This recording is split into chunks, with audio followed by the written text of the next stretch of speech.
Mensuration यानी क्षेत्रमिति के 7वें class में एक बार आपका फिर से स्वागत है। और इस क्लास में हम आपसे बात करेंगे सेक्टर यानी वलय या त्रिज्यखंड कह लीजिए या वृत्तखंड कह लीजिए, इसके बारे में बात करेंगे। बहुत ही महत्वपूर्ण क्वेश्चन होगा ये। और आप अगर इत्मीनान से इसको देखेंगे और सर्कल को समझते हैं, सर्कल को जानते हैं, तो वृत्तखंड या सेक्टर या वलय को समझने में बड़ी आसानी होगी। यहाँ पे पहला सवाल हमने लिखा है कि एक वृत्त की त्रिज्या 14 सेंटीमीटर है।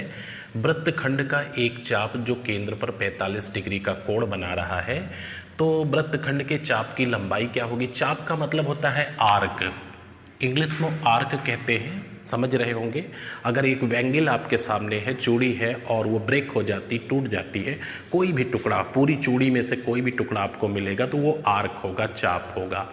तो पूछा गया है वृत्तखंड के चाप की लंबाई क्या है, वृत्तखंड की परिमिति क्या है और वृत्तखंड का क्षेत्रफल क्या है। यही 3 सवाल आपसे पूछे जाते हैं। पहले इत्मीनान से इसको हम समझेंगे, देखेंगे, और उसके बाद आंसर देना बहुत ही ईजी होगा। ये सर्कल है आपके सामने। सर्कल में आप इसको फॉलो करता है कितने डिग्री को, 360 डिग्री को। सर्कल कंप्लीट 360 डिग्री का होता है। और इसकी परिधि निकालने का तरीका हमने बताया है कि अगर सर्कल की परिधि पूछी जाए आपसे तो बिल्कुल फास्ट प्ले करिए, 44/7 आर कर दीजिए। आर का मतलब क्या है, रेडियस से है। तो 360 डिग्री को सर्कल फॉलो करता है, परिधि 44/7 आर होता है। जबकि अगर हम क्षेत्रफल की बात करें तो ये 22/7 आर स्क्वायर होता है। तो ये 2 फार्मूले आपने पढ़ रखे हैं। अच्छा, अब यहाँ पे ये दोनों चीज़ें किसको फॉलो कर रही हैं, 360 डिग्री को फॉलो कर रही हैं। तो जाहिर सी बात है 45 डिग्री की जब बात करेंगे तो कम हो जाएगा। कम हो जाएगा तो कैसे कम हो जाएगा भाई, 45 जो है 360 का कौन सा पार्ट है, 45 दूना 90 और 90 360 का 1/4 होता है, चौथाई पार्ट होता है। तो 45 8वां भाग नहीं हो गया, यानी 45/360 है। तो 45/360 का मतलब 1/8 हो गया। तो सारी चीज़ें 1/8 हो जाएंगी। चाप भी अच्छा, चाप है क्या, अगर आपसे कोई कहे कि चाप क्या है, तो चाप कुछ नहीं है।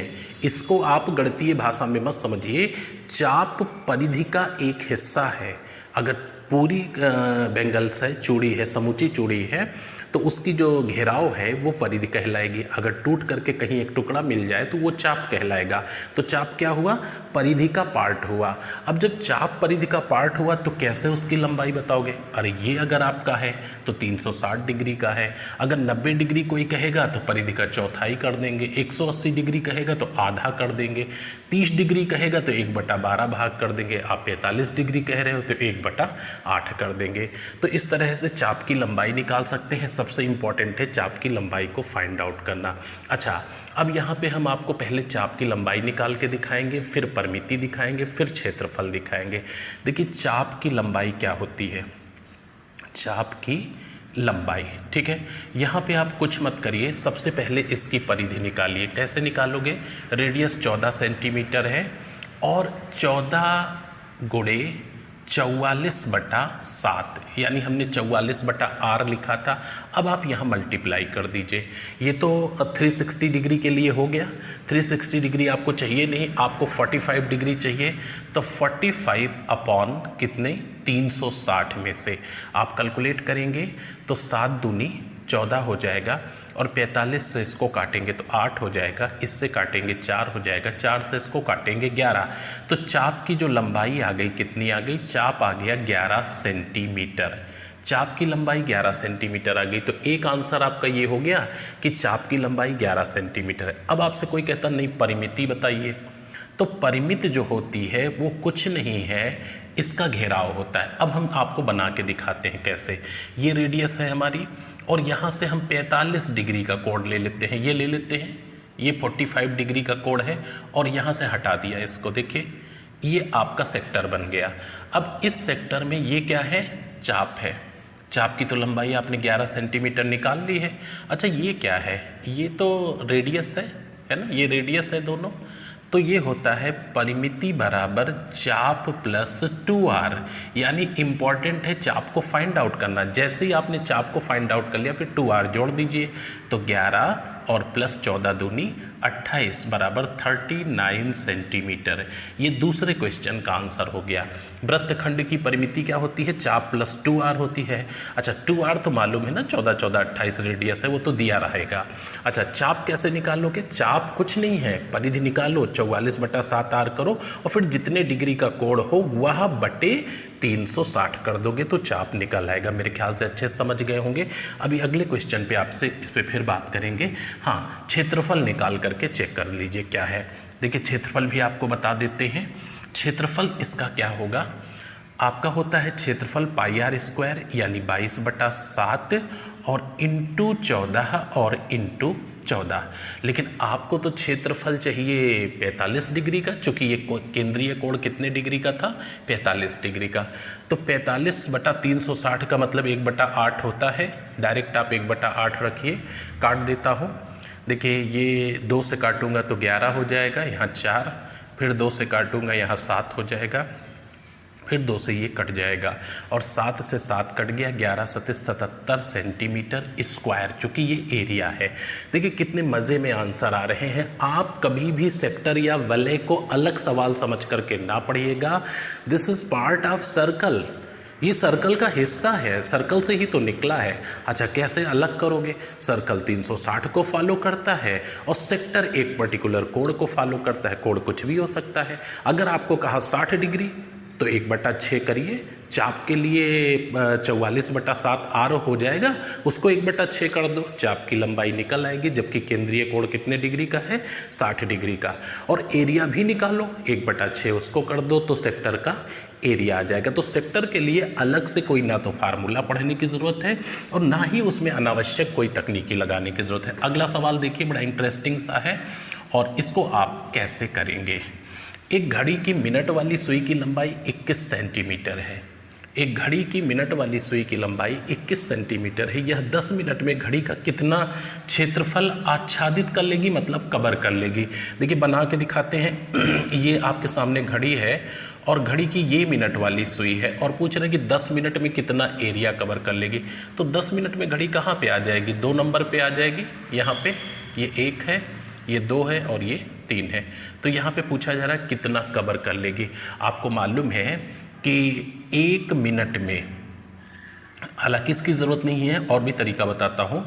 1 मिनट में जो घड़ी की सुई होती है 6 डिग्री रोटेशन कंप्लीट करती है। कैसे? 60 मिनट में एक पूरा सर्कल घूम जाती है मिनट वाली सुई और 1 घंटा समय पास हो जाता है। तो 360 डिग्री 60 मिनट में, तो 1 मिनट में 6 डिग्री रोटेशन करती है। 10 मिनट में कितने डिग्री रोटेशन कर लेगी? 60 डिग्री का रोटेशन। इसका मतलब केंद्रीय कोण कितना बन गया? 60 डिग्री का बन गया। 60 डिग्री का मतलब 360 का कौन सा हिस्सा? 1/6 हिस्सा। 6 6 36 होता है ना, 1/6 हो गया। अब आपको बताना है कि आच्छादित एरिया क्या है। तो ये आच्छादित एरिया होगा जो भी है, πr² रखना है। एरिया का मतलब 22/7 और इंटू 21 और इंटू 21 गुणे 6। 7 त्रिक काट दीजिए और 3 से काट दीजिए, 2 आ गया, 2 से काट दीजिए 11 आ गया, 21 गुणे 11। तो 11 एकम 11 के 1 कैरी हुआ 1, 11 दूनी 22 1 23, 231 सेंटीमीटर स्क्वायर। देखिए कितना मज़ेदार आंसर है। और आप थोड़ी सी प्रैक्टिस से ये कठिन समझ लेते हैं सवाल। क्यों? क्योंकि सेक्टर का फार्मूला पढ़ने लगते हैं। अरे क्यों सेक्टर का फार्मूला पढ़ोगे भाई? सेक्टर निकला कहाँ से? सर्कल से निकला। सर्कल 360 को फॉलो कर रहा है, आपका सेक्टर एक पर्टिकुलर कोण को फॉलो कर रहा है। तो जो कोण है वह बटे 360, और इसको लिख करके अनावश्यक डिस्टर्ब करने की जरूरत नहीं है। अगर 90 डिग्री कहा तो तुरंत 1/4 लिखो, अगर 60 डिग्री कहा तो 1/6 लिखो। अच्छा इसमें कोण में कन्वर्ट करने की जरूरत नहीं थी। आप देखिए कतई कोण में कन्वर्ट करने की जरूरत नहीं थी। आपसे कहा था कि 6 मिनट में, तो 60 मिनट में एक रोटेशन होता है, तो 6 मिनट बटा 60 मिनट 1/6 हो गया कि नहीं हो गया? बाकी πr² में उठा करके ये रेडियस रख दीजिए, आंसर आपके सामने हो जाएगा। आइए नेक्स्ट पे। ये नेक्स्ट आपके सामने क्वेश्चन दिए हुए हैं। क्वेश्चन नंबर 3 और 4 बहुत ही अच्छे से सवाल हैं, ध्यान से सुनिएगा। पहले इसके बारे में कुछ कॉन्सेप्ट आपको बता देते हैं, उसके सहारे से बहुत तेज़ी से आंसर दे पाएंगे। वृत्त P की त्रिज्या Q की त्रिज्या से 40% कम है।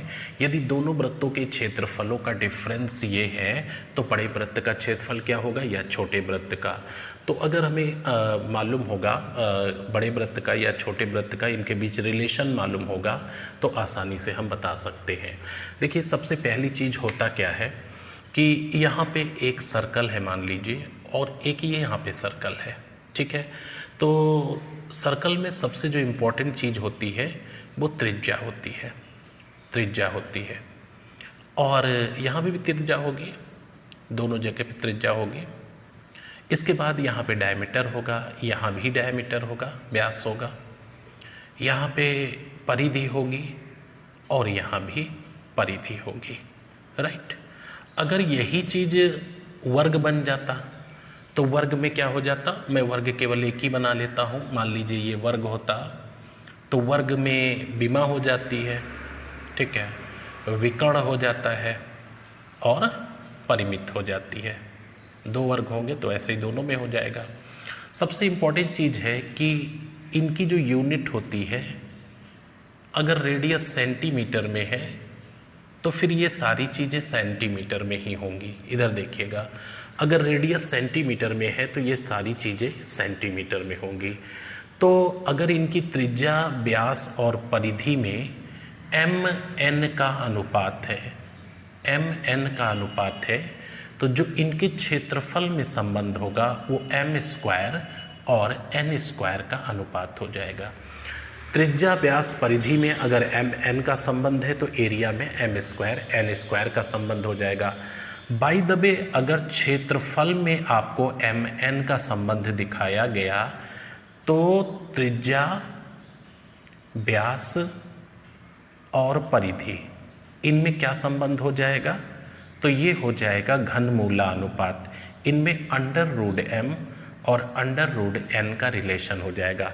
भाई दबे यहाँ से देखना शुरू करिए, दो वृत्त हैं, इनकी रेडियस में 2, 3 का संबंध है तो एरिया में 4, 9 का संबंध हो जाएगा। और अगर यहाँ पे 4, 9 है तो ये 2, 3 हो जाएगा। मतलब अगर mn दिया है तो m² n² एरिया में होगा, और एरिया में अगर mn दिया है तो त्रिज्या, व्यास, परिधि में √m √n होगा। यही चीज़ इसमें लागू होती है। विमा, विकर्ण, परिमिति में अगर mn का रिलेशन है तो एरिया में m² n² का रिलेशन होगा। अगर एरिया में mn का रिलेशन है तो ये √m और √n का रिलेशन होगा। मेरे ख्याल से समझ गए होंगे। अच्छा, यहाँ से अच्छा खासा सवाल आ जाता है, उसका आंसर देखते ही आप टिक कर सकते हैं। अगर आपके सामने ये क्वेरी आ गई कि एक वृत्ताकार मैदान है, उसकी परिधि को 18% बढ़ा दिया गया है, रेडियस क्या बढ़ेगी, व्यास क्या बढ़ेगा, 18% बढ़ जाएगा। चूंकि यूनिट नहीं चेंज है तो फंक्शन चेंज नहीं होगा। अच्छा, अब आपको अपना क्वेश्चन बड़ा आसान सा लग रहा होगा। वृत्त P की त्रिज्या Q की त्रिज्या से 40% कम है, राइट। वृत्त P की, तो इन्हीं को हम P क्यों मान लेते हैं, कोई प्रॉब्लम नहीं है। अगर पहला वृत्त हम P मान लें और दूसरे को हम Q मान लें, ठीक है। तो वृत्त P की त्रिज्या Q से, जिसके आगे से लगा है उसको तुरंत 100 रखा करो, या तो इससे ज़्यादा होगा या तो कम होगा। नेचुरली जिससे कंपैरिजन किया जा रहा है वो 100% है। तो वृत्त P की त्रिज्या Q से 40% कम है, मतलब है क्या, 60% है। दोनों में रिलेशन आ गया 3, 5 का। तो अगर रेडियस में रिलेशन यानी त्रिज्या में अनुपात 3 और 5 का है तो जाहिर सी बात है क्षेत्रफल में वर्गानुपात होगा, यानी 9 और 25 का। ये आपका हो गया संबंध क्षेत्रफल में। अब आप कह रहे हो दोनों वृत्त के क्षेत्रफलों में डिफरेंस है कितना, 2464। तो 2464 दोनों का अनुपातिक अंतर ही तो है। तो दोनों का अनुपातिक अंतर क्या हो गया, 16। आपको चाहिए बड़े वृत्त का तो 25 रख दो, छोटे का चाहिए तो 9 रख दो, दोनों का चाहिए योग तो इसको जोड़कर 34 रख दो। तो यहाँ पे फिलहाल हमें बड़े वृत्त का एरिया चाहिए, 25 रखेंगे। इसको कैलकुलेट करते हैं। देखिए 8 दूनी 16 हो गया, 8 त्रिक 24 हो गया, 8 अट्ठाई 64 हो गया, फिर 2 से काट देंगे, 154 गुणे 25 आ गया। अब 154 गुणे 25 चौको 100 के 0 हो जाएगा, कैरी 10 होगा, 25 पंचे 125 और 10 135 के 5 हो गया, कैरी 13 हुआ, 25 एकम 25 और 13 38 हो गया मीटर स्क्वायर। ये आपका आंसर हो जाएगा। तो इस तरह से बहुत ही तेज़ी से आप और अच्छे से आंसर दे सकते हैं। अगर इनकी परिधि त्रिज्या व्यास में mn का रिलेशन तो एरिया में m² n² का रिलेशन होगा। और यही चीज़ वर्ग में, अगर दो वर्ग हैं उनमें mn का रिलेशन है तो उनकी विकर्ण और परिमिति में अगर mn का रिलेशन है तो एरिया में m² n² का यानी वर्गानुपात होता है। एक सवाल और देख लीजिए, एक सवाल और आपके सामने बड़ा अच्छा सा लिखा हुआ है और काफ़ी इंटरेस्टिंग क्वेश्चन है। एक बिंदु को केंद्र मानकर दो वृत्त बनाए गए, इनकी रेडियस में 7 मीटर का और क्षेत्रफल में 1078 मीटर का स्क्वायर का अंतर है। यदि बड़े वृत्त पर 4-4 मीटर की दूरी पर फ्लैग लगाने हैं तो नंबर ऑफ फ्लैग होंगे क्या। आप देखिए सिचुएशन क्या है कि एक ये सर्कल है, राइट, एक ये सर्कल है और एक ये है। एक ही केंद्र को मानकर दो वृत्त बनाए गए हैं, एक पहला ये बना दिया गया, दूसरा ये बना दिया गया। इनकी रेडियस में 7 सेंटीमीटर का अंतर है और आप इस पे फ्लैग लगाना चाह रहे हो तो फ्लैग कहाँ लगाओगे, परिमिति पे लगाओगे ना, फ्लैग परिमिति पे लगाओगे। और जब तक परिमिति मालूम नहीं होगी तब तक आप फ्लैग लगाओगे कैसे। 4-4 मीटर की दूरी पे लगाना है तो अगर परिमिति इसकी परिधि मालूम होती तो 4 से डिवाइड कर देते। अच्छा, परिधि के लिए रेडियस चाहिए तो इम्पोर्टेंट है रेडियस पे काम करना। सबसे पहली चीज़ आप ये बताइए, क्षेत्रफलों का अंतर दिया है तो क्षेत्रफल का फार्मूला क्या होता है। 22/7 r² पढ़ा है आपने, ये सर्कल के एरिया का है। तो इसको क्या करते हैं, हम इसको R2 मान लेते, R1 मान लेते हैं और छोटे वाले को R2 मान लेते हैं, है ना। R1 R2 क्या हो गया, रेडियस हो गया और इनका डिफरेंस क्या है 7 सेंटीमीटर का। अच्छा, अब आप करेंगे क्या, देखिए ध्यान से सुनिएगा। अगर इसका हम एरिया निकालेंगे, यहाँ से हम कर रहे हैं ताकि दिक्कत ना हो आपको। 22/7 अगर एरिया पे हम रखेंगे तो 22/7 ये आपका हो जाएगा R1² माइनस 22/7 R2², क्योंकि दोनों के क्षेत्रफलों का अंतर दिया है और रेडियस हमारी एक R1 है दूसरी R2 है, तो केवल फार्मूला ही तो लिखा है, दोनों का अंतर इसलिए माइनस लिख दिया। कितना अंतर है, 1078 अंतर है, ठीक है, कोई बात नहीं। इनमें कॉमन क्या है, दोनों में 22/7 कॉमन है। 22/7 बाहर ले लो तो क्या बच जाएगा, R1² माइनस R2 का स्क्वायर बच जाएगा, बराबर 1078 हो गया। अब R1² माइनस R2² अगर आप करोगे तो ये हो जाएगा 1078 × 7/22। इसको हम कैलकुलेट कर देंगे तो ये हो जाएगा 11 दूनी 22 हो गया और 11 9 99, 11 88, 2 से काट दोगे तो 49 आ जाएगा। यानी R1² माइनस R2² बराबर 49 × 7। 49 × 7 का मतलब हो गया आपका 343, 343। वैसे 49 × 7 लिखा रहने तो कोई दिक्कत नहीं है। R1² माइनस R2² बराबर 343 हो गया। अब इधर आ जाओ, आपने लिखा R1² माइनस R2² बराबर 343 और ये क्या होता है, A² माइनस B²। इसका मतलब क्या हो गया, R1 प्लस R2 और R1 माइनस R2, यही तो होगा। अच्छा, अब नीचे जो है आपका R1 माइनस R2 कितना दिया हुआ था, 7 दिया था, तो R1 माइनस R2 आप लिख लोगे, ये हो गया। तो R1 माइनस R2 का जो होल स्क्वायर था ये बराबर 343 था और R1 माइनस R2 यानी दोनों त्रिज्या का अंतर क्या था, 7 था। तो इससे डिवाइड कर देंगे तो R1 प्लस R2 क्या बच जाएगा, 49 बच जाएगा और R1 माइनस R2 क्या 7 दिया था। आप जोड़ के आधा करेंगे तो बड़े वृत्त की त्रिज्या निकल आएगी, घटा के आधा करेंगे तो छोटे की निकल आएगी। जोड़ के आधा हमने किया तो 56/2 यानी 28 मीटर आ गई बड़े सर्कल की त्रिज्या। अब बड़े सर्कल की त्रिज्या 28 मीटर आ गई है तो इसी पे तो आपको फ्लैग लगाने हैं। यहाँ देख लीजिए या इधर लिख देता हूँ, कोई प्रॉब्लम नहीं। आपका परिमिति क्या हो, परिधि क्या होती है, 44/7 R होती है, राइट। तो 44/7 और गुणे 28 करोगे तो 7 चौक 28, 44 चौको 176 मीटर पे आपको लगाने हैं झंडे। इसकी जो दूरी आ गई 176 आ गई। तो इसी पे आपको झंडे लगाने और 4-4 मीटर की गैपिंग पे लगा रहे हो तो 4 से हम डिवाइड कर देंगे, 4 चौक 16, 4 चौक 16, 44 झंडे टोटल लग जाएंगे। अब देखिए सवाल ना तो कठिन है ना ही बड़ा है, धैर्य की ज़रूरत है, इत्मीनान की ज़रूरत है। सबसे पहली चीज़ ये फार्मूला मालूम होना चाहिए। ऐसा क्यों? क्योंकि एरिया का डिफरेंस दिया है। एरिया का डिफरेंस किसकी वजह से आता है? रेडियस की वजह से आता है। अच्छा, रेडियस में 7 सेंटीमीटर का अंतर है तो जो पहली R1 हो गई, दूसरी R2 हो गई, तो R1 माइनस R2 कितना रखा हमने? 7 रखा। अच्छा, अब क्षेत्रफल कैसे निकालोगे? 22/7 R1 का होल स्क्वायर है और माइनस 22/7 R2 का स्क्वायर, क्योंकि यही फार्मूला, इसमें कॉमन 22/7 था, बच ये गया। तो 22/7 से हमने जैसे ही इसको डिवाइड किया तो R1 square minus R2 square ये आ गया और ये होता है R1 plus R2, R1 minus R2, यानी A square minus B square का फार्मूला क्या है? A plus B, A minus B, और नीचे A माइनस B रखेंगे यानी R1 माइनस R2 रखेंगे, ये कट जाएगा। तो R1 प्लस R2 बराबर 49, R1 माइनस R2 बराबर 7। अगर R1 चाहिए तो जोड़ के आधा, R2 चाहिए तो घटा के आधा। तो जैसे ही 28 इसकी हमें मिल गई रेडियस ये वाली, तो इसकी हमने बड़े वाले की निकाल लिया परिधि। परिधि निकालने में 44/7 R करोगे और परिधि आते ही 4-4 मीटर की दूरी पे झंडे लगाने हैं तो टोटल 44 झंडे लग जाएंगे। इस क्लास में सिर्फ इतना ही बात करनी थी। मिलते हैं नेक्स्ट क्लास में, तब तक के लिए शुभकामनाएं, धन्यवाद।